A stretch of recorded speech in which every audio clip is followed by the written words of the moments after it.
الحمد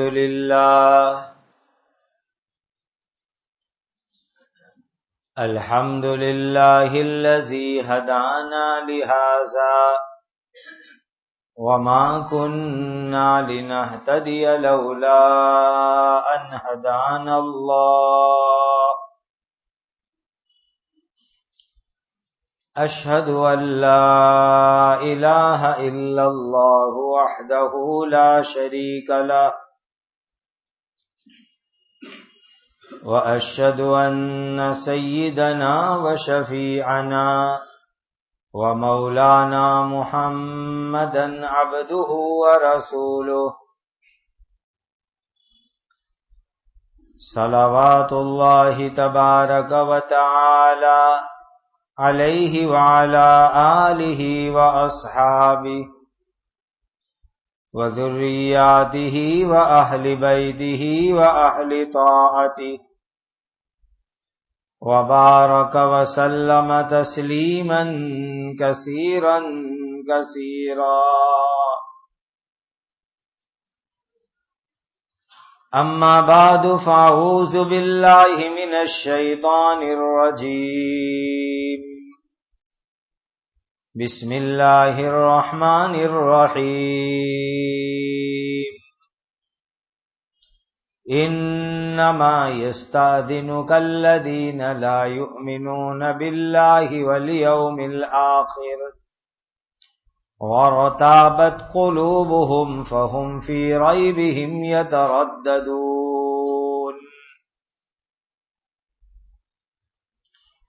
یہ سورہ توبہ کی 45 نمبر کی آیت کریمہ ہے.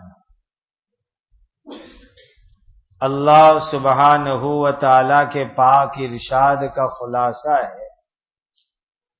جو لوگ اللہ تعالی پر اور قیامت کے دن پر ایمان نہیں رکھتے اور ان کے دل دین کے بارے میں شک میں پڑے ہوئے ہیں، سو وہ لوگ اپنے شک میں ہی بھٹک رہے ہیں. ایسے ہی لوگ تم سے جہاد میں نہ آنے کی اجازت مانگتے ہیں. وَلَوْ أَرَادُوا الْخُرُوجَ لَأَعَدُّوا لَهُ عُدَّةً وَلَكِنْ كَرِهَ اللَّهُ بِعَاثَهُمْ فَثَبَّطَهُمْ وَقِيلَ اقْعُدُوا مَعَ الْقَاعِدِينَ.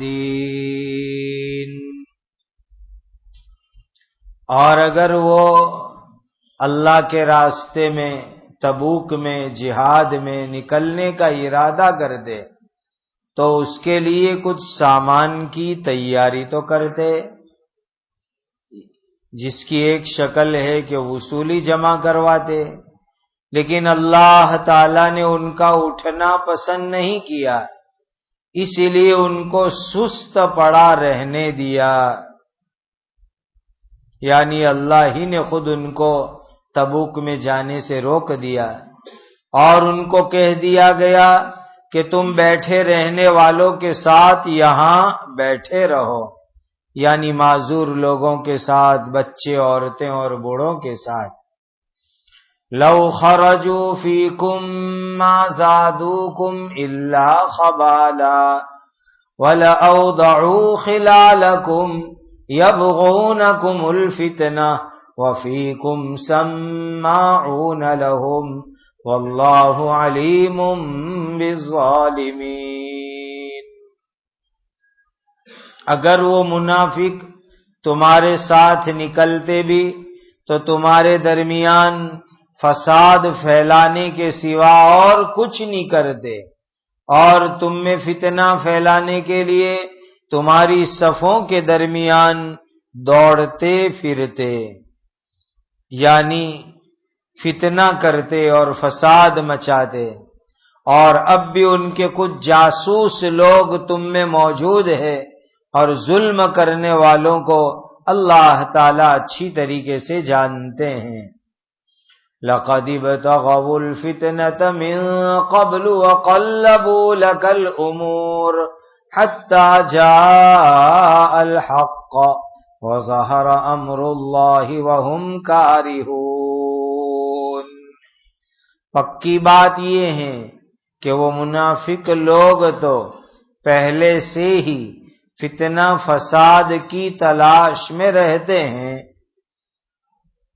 اور تمہارے کاموں کو الٹتے رہتے ہیں، آپ کے متعلق الگ الگ تدبیروں کی الٹ پلٹ کرتے رہتے ہیں، یہاں تک کہ حق آ پہنچا اور اللہ تعالی کا حکم غالب رہا اور وہ منافق لوگ اس کو پسند نہیں کرتے۔ سورہ توبہ کی یہ 45 سے لے کر 48 تک کی آیات کریمہ ہیں، وہی غزوہ تبوک کے متعلق بیان چل رہا ہے، لیکن غزوہ تبوک کے ساتھ ساتھ قیامت تک آنے والے انسانوں کے لیے بڑی اہم بڑی اونچی اللہ نے ہدایات عطا فرمائی۔ جب کبھی بھی دین کے کام کا تقاضا ہو تو آدمی کو اپنی خوش نصیبی سمجھ کر اس میں جڑ جانا چاہیے۔ کوئی بھی دین کا کام ہو، مسجد کا کام ہو، مدرسے کا کام ہو، جماعت میں جانا ہو، خانقاہ میں جانا ہو، خدمت کرنی ہو، کسی بھی طرح کا دین کا کام ہو، آدمی خود سامنے سے اس کے اندر شامل ہو جائے اور اپنی خوش نصیبی سمجھے کہ اس نیک کام کے اندر حصہ لینے کا اللہ نے مجھے موقع عطا فرمایا، یہ اللہ کا احسان ہے کہ وہ مجھے موقع عطا فرما رہے ہیں، ورنہ اللہ تعالی میرے محتاج نہیں ہے، میرے وقت کے بھی محتاج نہیں۔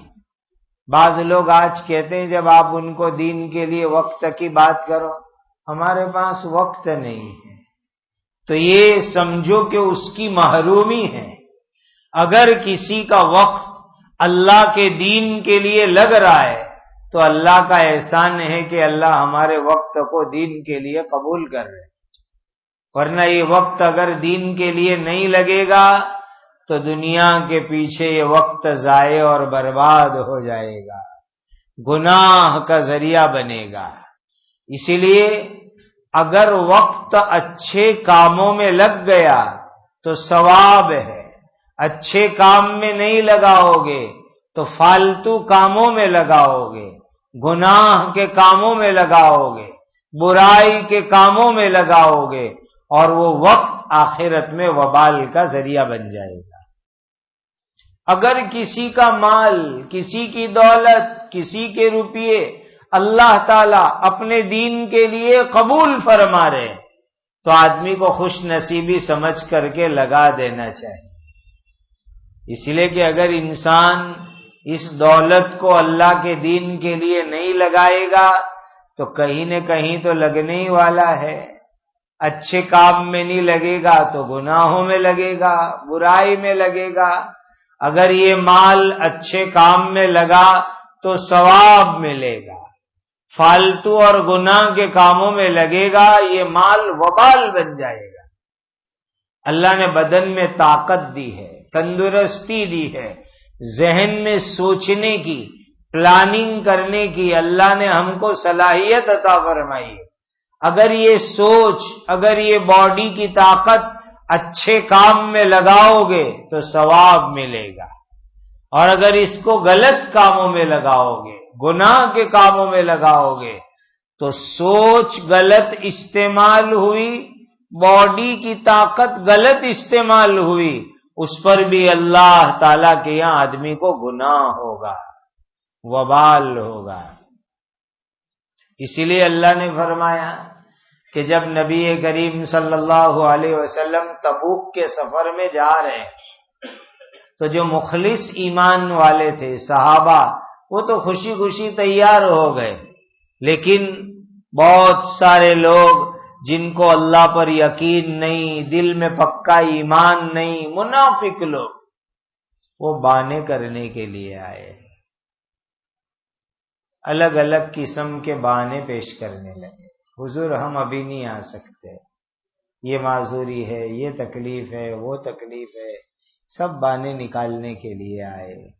اسی لیے کہ یہ پہلا سفر ایسا تھا کہ جس میں نبی کریم صلی اللہ علیہ وسلم نے فرمایا تھا سب کو آنا ہے، سب کو نکلنا ہے۔ اب سب کو نکلنے کا حکم آیا تو یہ منافق لوگوں کو بہت بھاری لگتا تھا تو وہ بہانے نکالتے تھے۔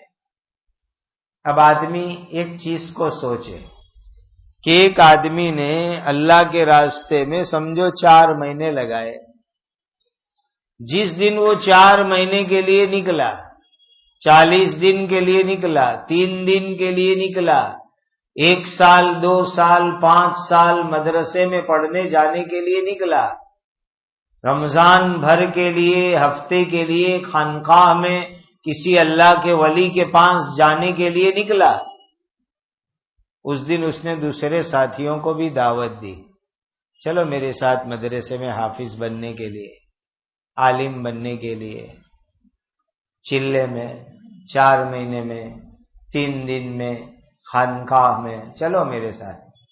تو اس نے بہانے کیے، یہ کام وہ کام وہ کام یہ کام۔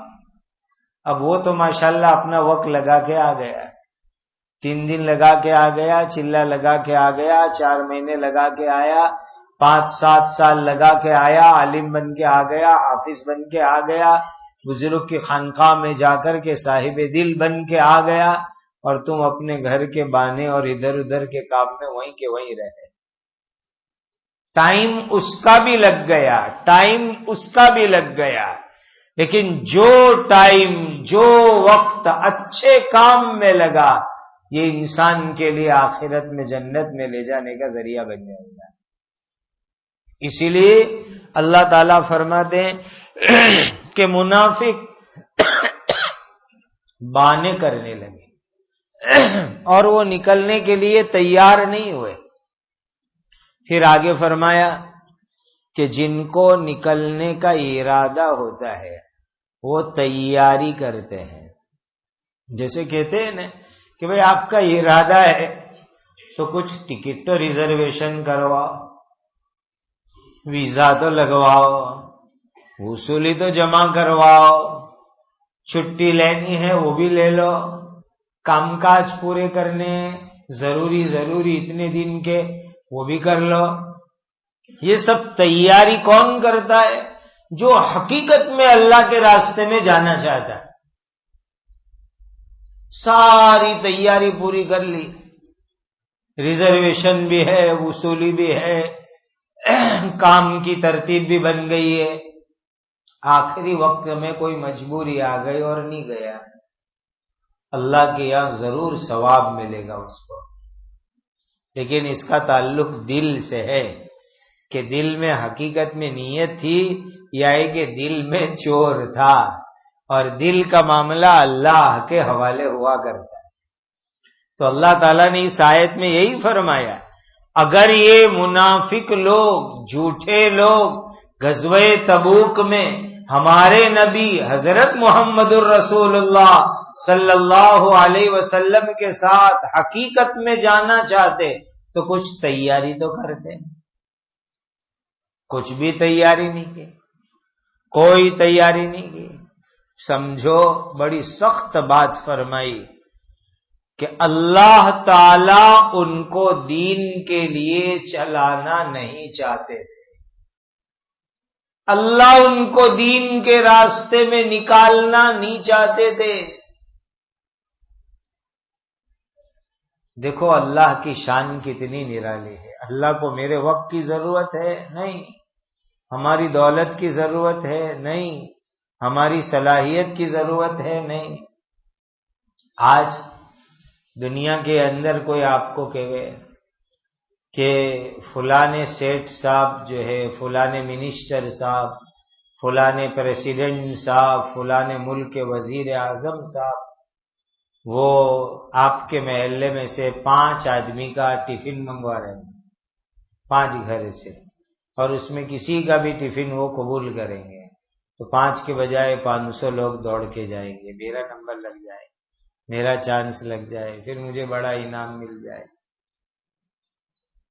تو انسان کسی بڑے کو کوئی چیز دیوے تو یہ چھوٹے آدمی کی عزت بڑھتی ہے، بڑا اس کا محتاج نہیں ہوا کرتا۔ اور اللہ تو سب سے بڑے ہیں، اللہ کو کسی کے وقت کی ضرورت نہیں، کسی کے مال کی بھی ضرورت نہیں، کسی کی دولت کی بھی ضرورت نہیں۔ اگر اللہ ہمارا وقت، ہمارا مال، ہماری صلاحیت، ہماری باڈی اپنے دین کے لیے قبول کرے تو یہ اللہ کا احسان ہے۔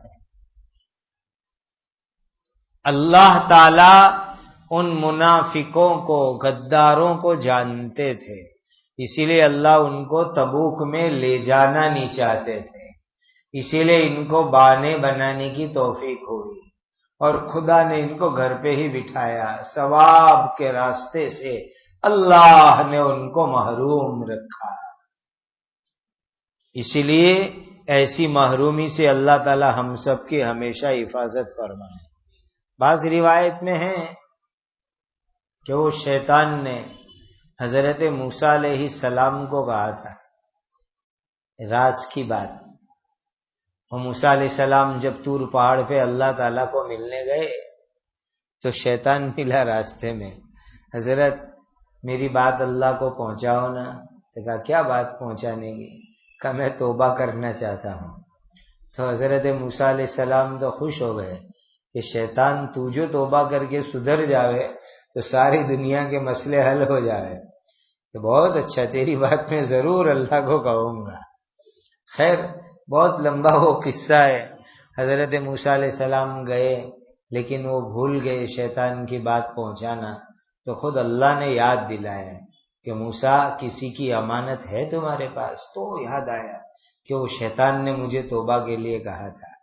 تو اللہ تعالیٰ کے یہاں سے جواب ملا کہ یہ شیطان کو کہو کہ اتنی ایک چھوٹی سی پروسیجر ہے وہ پوری کر لے تو ہم تیری توبہ قبول کر لیں گے۔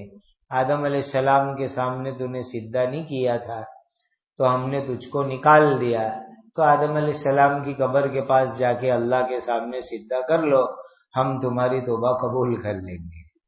تو آدم علیہ موسیٰ علیہ السلام پہاڑ سے آئے تو شیطان انتظار میں کھڑا بھی تھا، تو پوچھا کہ موسیٰ کیا جواب ملا؟ تو کہا یہ جواب ملا۔ تو شیطان نے کیا کہا؟ موسیٰ اگر آدم کے سامنے سجدہ کرنا ہوتا تو زندہ آدم کو سجدہ کرتا، اب زندہ کے سامنے نہیں کیا تو کیا مریلے آدم کو سجدہ کرو؟ یہ تو ہو ہی نہیں سکتا، منع کر دیا اس نے۔ خیر اس کی توبہ تو نہیں ہوئی، لیکن اس نے موسیٰ علیہ السلام کو یوں کہا کہ اللہ کے نبی میں آپ کو خاص بات بتاؤں، میں لوگوں کو کب کب چکر میں ڈالتا ہوں۔ اس میں ایک موقع شیطان نے یہ بتلایا کہ جب کوئی آدمی نیکی کے کام میں چلنے کا ارادہ کرتا ہے، اللہ کے راستے میں اچھے کام کے لیے نیک راستے میں نکلنے کا ارادہ کرتا ہے تو میں اس کو چکر میں لگا دیتا ہوں، بھٹکا دیتا ہوں، اس کو نکلنے نہیں دیتا ہوں۔ اسی لیے اس وقت جو آدمی ہمت کر کے نکل گیا سمجھو وہ شیطان کے پھندے سے باہر نکل گیا۔ تو یہاں اللہ نے صاف لفظوں میں فرما دیا اللہ تعالیٰ ان منافقوں کو تبوک میں لے جانا نہیں چاہتے تھے کہ نبی کے ساتھ نورانی سفر، اللہ کے راستے کا سفر، 30,000 صحابہ کے ساتھ سفر، اتنا مبارک سفر اللہ ان منافقوں کو محروم کرنا چاہتے تھے، اسی لیے وہ ہیلے بہانے کر کے گھر پر بیٹھے رہے۔ مدینہ میں کون تھے؟ عورتیں، بچے، بڈھے، معذور قسم کے لوگ جو جا نہیں سکتے وہ تھے مدینہ میں۔ اللہ نے کہا تم بھی ان کے ساتھ رہو، بوڑھوں کے ساتھ، معذوروں کے ساتھ، بیماروں کے ساتھ یہی رہو، تمہارے قدم ہمارے راستے میں قبول نہیں ہے، تمہاری چلت پھرت ہمارے راستے میں منظور نہیں ہے۔ اسی لیے اللہ کسی کے قدم نیکی کے راستے پر چلاوے تو اللہ کا احسان ہے کہ اللہ اس کو قبول کر رہے نیکی کے راستے کے اوپر، ورنہ خدا کسی کے محتاج ہے۔ بخاری شریف کی حدیث میں ہے کہ ایک موقع پر نبی کریم صلی اللہ علیہ وسلم نے حضرت بلال رضی اللہ تعالیٰ عنہ کو فرمایا بلال یہ صحابہ کے بھرے مجمع میں اعلان کر دو کہ اللہ تعالی فاسق، فاجر، گنہگار، ایک دم گرے گندے لوگوں کے ذریعے سے بھی اپنے دین کی مدد کروا سکتے ہیں. اعلان کر دو. بخاری میں روایت موجود ہے، ان اللہ لیؤید ھذا الدین بالرجل الفاجر. اسی لیے بہت سے نیک لوگوں کو ایک گھمنڈ ہوتا ہے کہ یہ کام تو مجھ سے ہی ہوگا، میں ہی کروں گا، میرے سوا کوئی کر ہی نہیں سکتا. سب کا پاور اتر جاتا ہے. اللہ اپنے دین کے کام کے لیے فاسق، فاجر، بلکہ کافر سے بھی اللہ کام کروا سکتے ہیں. موقع ہوتا ہے کافر بھی کام کر لیتے. ابھی میں ایک جگہ سفر میں گیا تھا تو بہت عالی شان مدرسہ، اسکول وغیرہ دیکھی تو میں نے وہاں کے ذمہ دار، وہاں بھٹکل میں کرناٹک میں مولانا محمد الیاس صاحب کو میں نے پوچھا کہ حضرت آپ نے اتنی بڑی اسلامک اسکول قائم کی پورے اسلامی ماحول میں، تو حالات آپ پر کچھ آئے تھے شروع میں؟ کہا عجیب عجیب حالات آئے، مسلمانوں کی طرف سے آئے، غیروں کی طرف سے نہیں.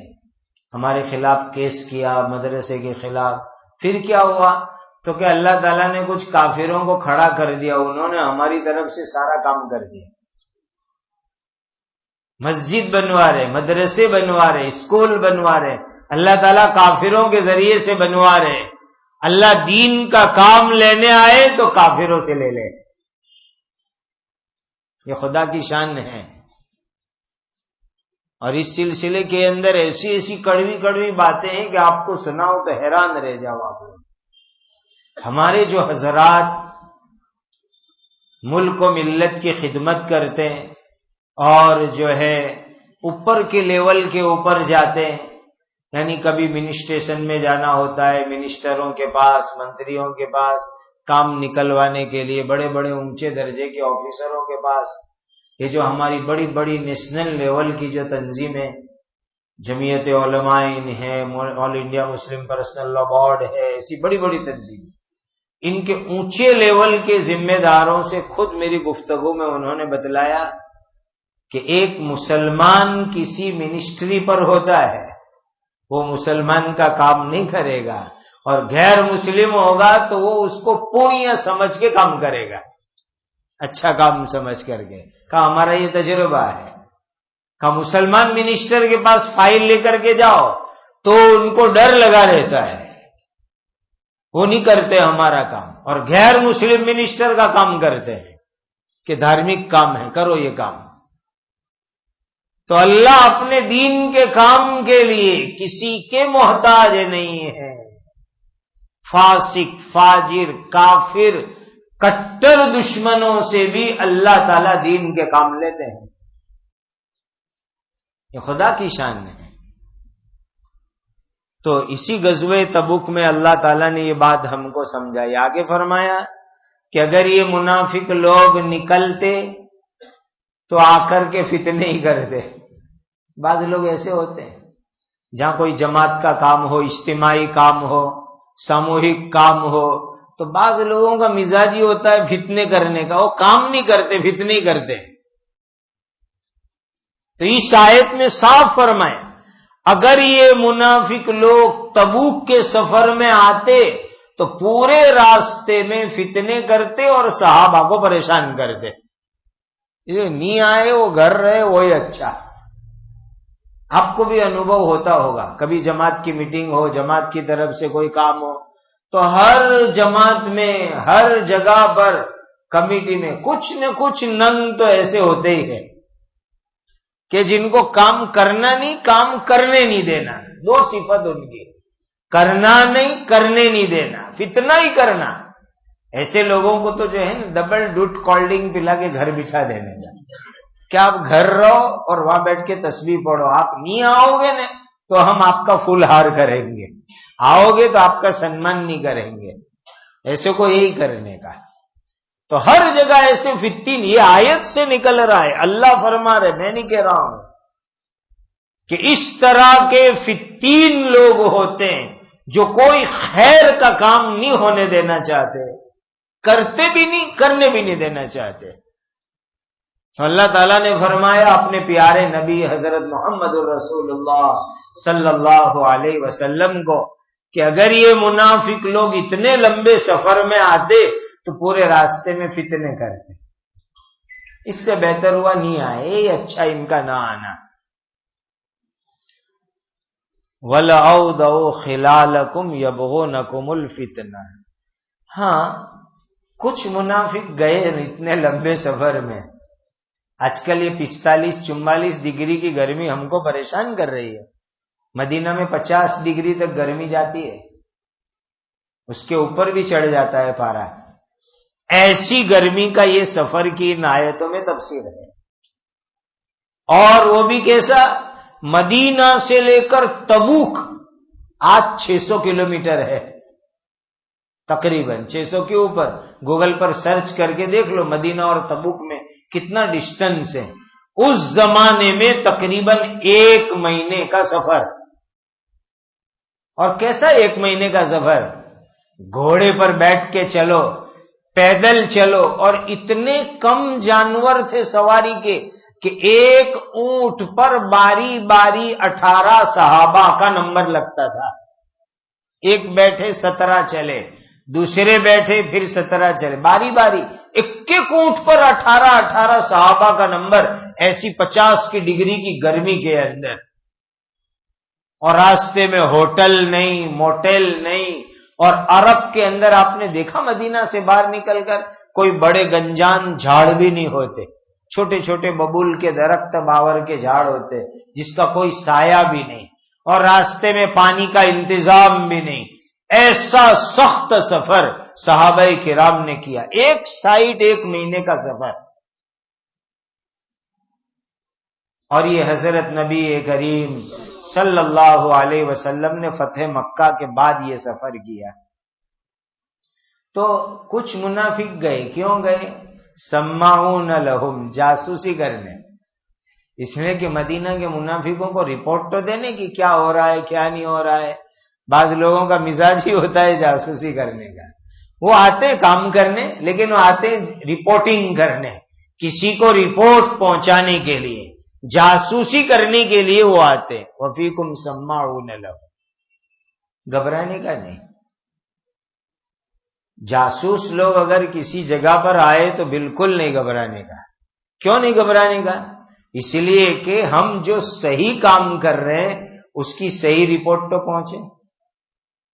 بہت سے لوگ مجھ کو آ کے کبھی کہتے ہیں کہ آپ کے بیان میں مجلس میں آئی بی والے آتے ہیں، سی بی آئی والے آتے ہیں، LIB. میں نے کہا بہت اچھا، ویلکم، خوشی سے ان کو بلاؤ.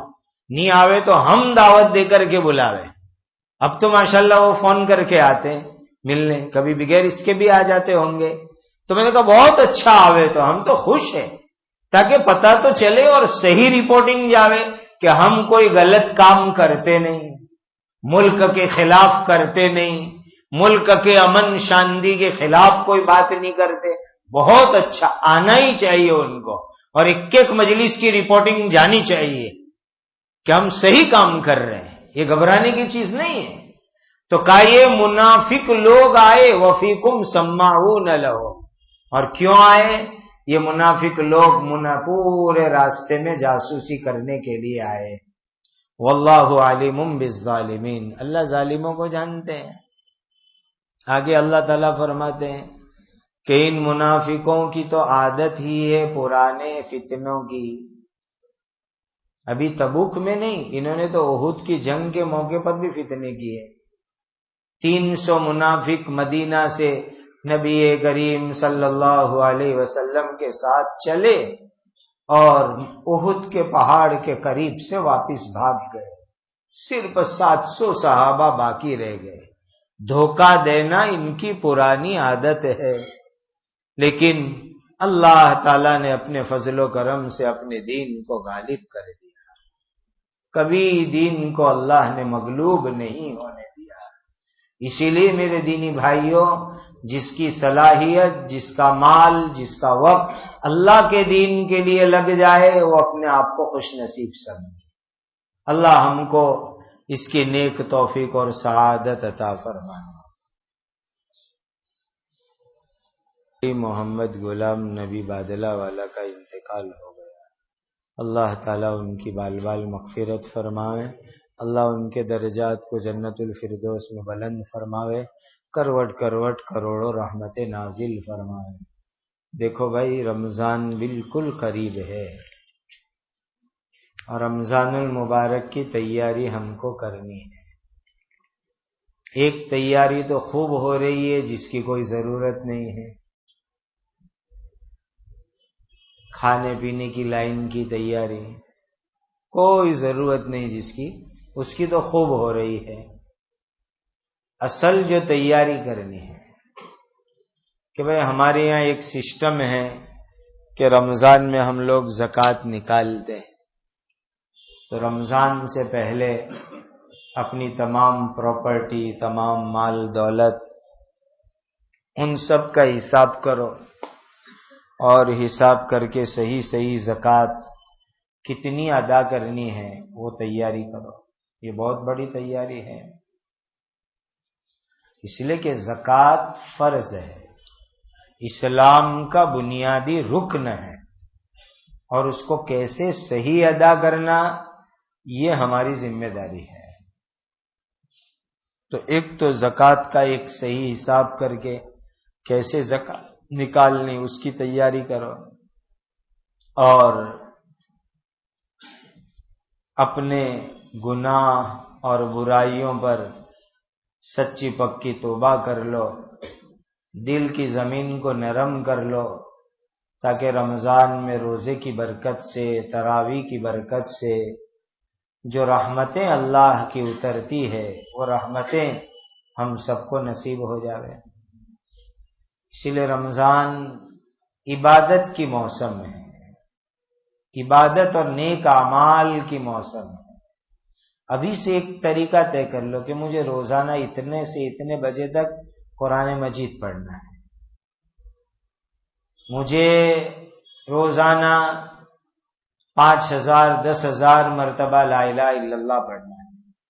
کیونکہ لا الہ الا اللہ کی تسبیح تو بہت آسان ہے، چلتے پھرتے بھی پڑھ سکتے ہیں، اور حدیث میں نبی کریم صلی اللہ علیہ وسلم نے فرمایا رمضان میں 4 کام زیادہ کرو، اس میں ایک کام ہے لا الہ الا اللہ، خوب پڑھو لا الہ الا اللہ، راستے میں چلتے پھرتے اٹھتے بیٹھتے خوب پڑھو لا الہ الا اللہ۔ کم سے کم تمام بہنیں بھائی نیت کر لو کہ اس رمضان میں 70,000 مرتبہ لا الہ الا اللہ پڑھیں گے، بڑی فضیلت ہے اس کی، 70,000 لا الہ الا اللہ۔ یہ ہیں تیاریاں کرنے کی کہ ہم کیسے زیادہ نیک کام کریں گے، اس کی پلاننگ کرو، اس کی ترتیب سوچو۔ یہ کھانے پینے کی سیزن نہیں ہے، یہ عبادت کی سیزن ہے، نیک اعمال کی موسم ہے، اور وقت بالکل ضائع مت کرو۔ ادھر ادھر جو کھانے پینے کی مارکیٹیں لگتی ہیں،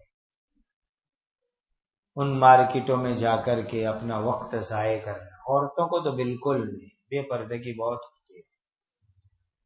عبادت میں، نیک کام میں اپنا وقت لگے۔ اللہ امت کو رمضان کی صحیح قدر عطا فرمائے، اور رمضان المبارک میں زیادہ سے زیادہ نیکیوں کی اللہ ہم سب کو توفیق اور سعادت عطا فرمائے۔ درود شریف پڑھو۔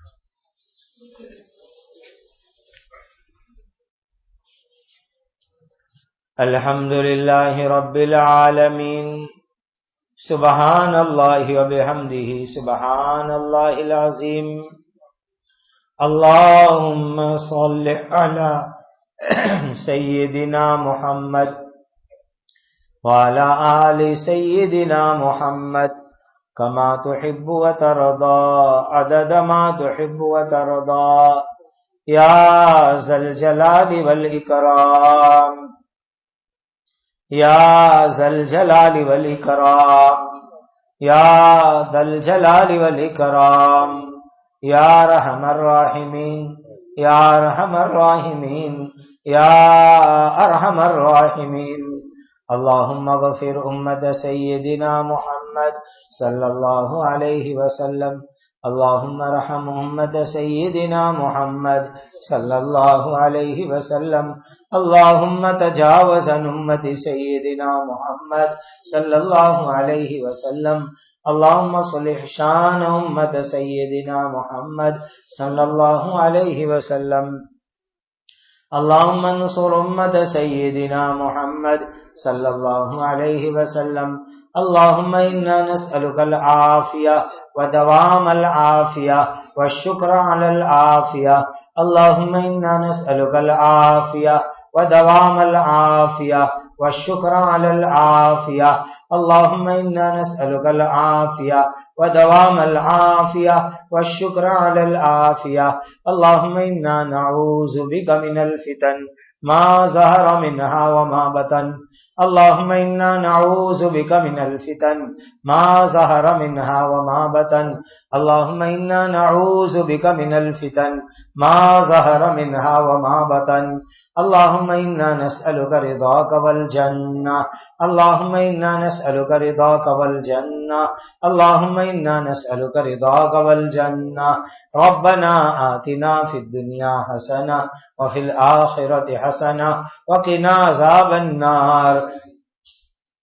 اللهم إنا نسألك من خير ما سألك منه نبيك سيدنا محمد صلى الله عليه وسلم ونعوذ بك من شر ما استعاذك منه نبيك سيدنا محمد صلى الله عليه وسلم. وأنت المستعان وعليك البلاغ ولا حول ولا قوة إلا بالله العلي العظيم. اے ہمارے اللہ، آنے والے رمضان میں زیادہ سے زیادہ نیک اعمال کی توفیق عطا فرما. اس کے رات دن کے اوقات کو ضائع کرنے سے ہماری حفاظت فرما. اس رمضان کو ہماری زندگیوں میں تقویٰ کے پیدا ہونے کا ذریعہ بنا.